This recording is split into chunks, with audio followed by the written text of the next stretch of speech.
Fala galerinha, tudo tranquilinho? Eu sou o professor Maidson, professor de ciências, e hoje estamos aí para falar sobre noção de eletricidade e sobre cargas elétricas.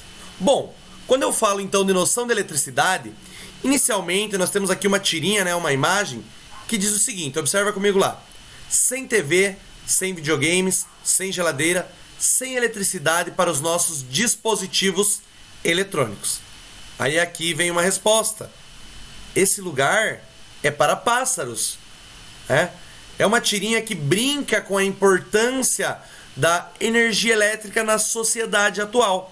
Então nós precisamos lembrar que atualmente nós somos extremamente dependentes da eletricidade, nós somos extremamente dependentes da energia elétrica, Seria extremamente difícil imaginar a nossa vida sem a eletricidade e sem a tecnologia que ela nos proporciona, Sem a tecnologia que a eletricidade nos permite. Como, por exemplo, as formas de comunicação atual, o trabalho ou até mesmo o transporte. Então nós devemos lembrar e perceber que a eletricidade ela está presente sim no nosso cotidiano. A eletricidade ela faz parte do nosso dia a dia. E é muito difícil, nós não conseguiríamos viver sem a eletricidade nos dias atuais. Beleza? Por quê? Porque inúmeros objetos que estão à nossa volta, eles utilizam a energia elétrica para seu funcionamento. Como, por exemplo, lâmpadas, os celulares, computadores, chuveiros, eletrodomésticos, máquinas industriais. Aqui eu coloquei alguns dos objetos que utilizam, vamos considerar aí, a eletricidade para funcionar. Ou seja, utilizam a eletricidade como funcionamento, para que aconteça o seu funcionamento. Então eles utilizam a energia elétrica em seu funcionamento. E nós precisamos lembrar, principalmente nessa época, a eletricidade ela é extremamente importante. Correto? Então, vamos lembrar lá. Nós dependemos da eletricidade, nós dependemos da energia elétrica nos dias atuais. Aí aqui eu coloco para vocês que o uso da energia elétrica e o seu emprego na iluminação revolucionaram o modo de viver da humanidade. Estudiosos, comerciantes, trabalhadores, ou seja, todos eles estiveram envolvidos no processo de desenvolvimento de fontes de energia elétrica. Além, vamos considerar aí, além do processo de desenvolvimento e de fontes de energia elétrica, também nas suas aplicações. Aqui nós temos um exemplo, que são as torres de transmissão. Essas torres de transmissão são responsáveis por sustentar os cabos que distribuem energia elétrica das usinas para os consumidores, correto?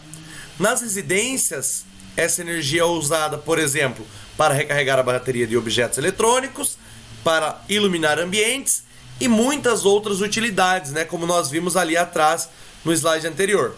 Tranquilo? Então lembrem, estudiosos, comerciantes, trabalhadores, todos eles estiveram envolvidos no processo de desenvolvimento de fontes de energia elétrica e também nas suas aplicações. Por isso nós consideramos que o uso da energia elétrica e o seu emprego na iluminação, eles revolucionaram o modo de viver da humanidade. Isso fez muita diferença, vamos considerar assim. Aí aqui, para nós estudarmos a eletricidade, nós precisamos conhecer o átomo e precisamos entender que o átomo, basicamente, ele é dividido em duas partes, núcleo e eletrosfera.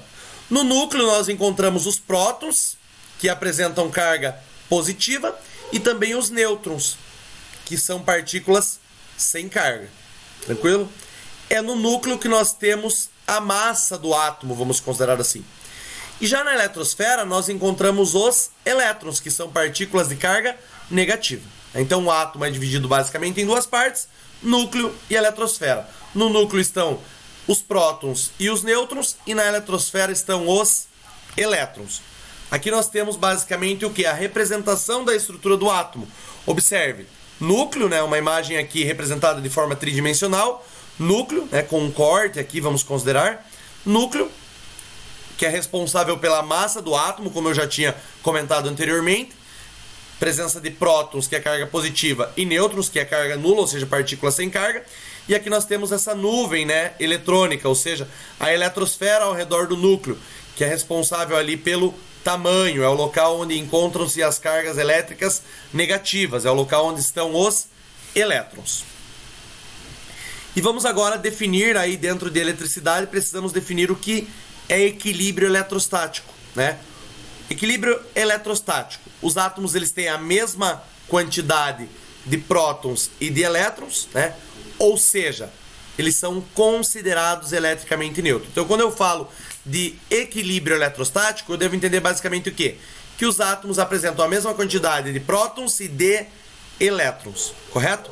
E uma coisa importante também, né, sabendo aí que os átomos apresentam a mesma quantidade de prótons e elétrons, ou seja, que eles são eletricamente neutros, né, em equilíbrio eletrostático, nós devemos lembrar que um átomo ele pode ganhar ou perder elétrons.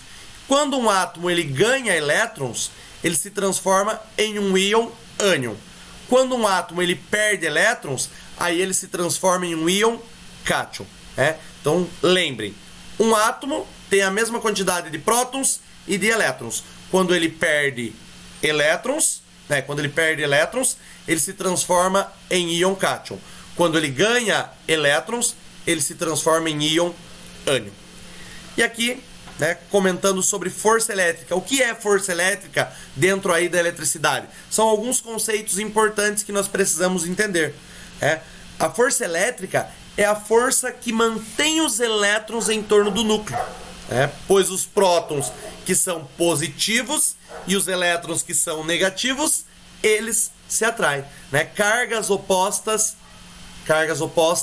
se atraem, cargas iguais se repelem, tranquilo? Então aqui a posição e a velocidade dos elétrons são tais que eles nem caem do núcleo, nem escapam do átomo, né? Então a posição e velocidade dos elétrons não deixa com que eles caiam do núcleo e nem que eles escapem do átomo.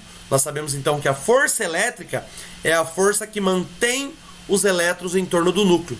Por quê? Por conta dessa atração entre elétrons e prótons. E agora só comentando sobre moléculas, né? O que são moléculas?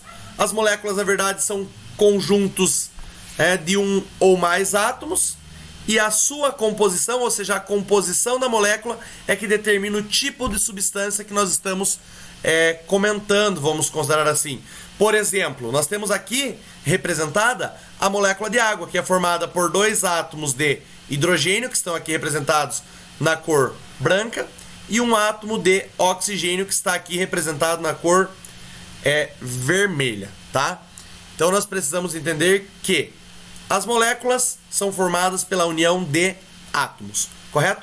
E claro, lembrar também que entre as moléculas também existe o que nós chamamos de forças elétricas, que fazem o quê?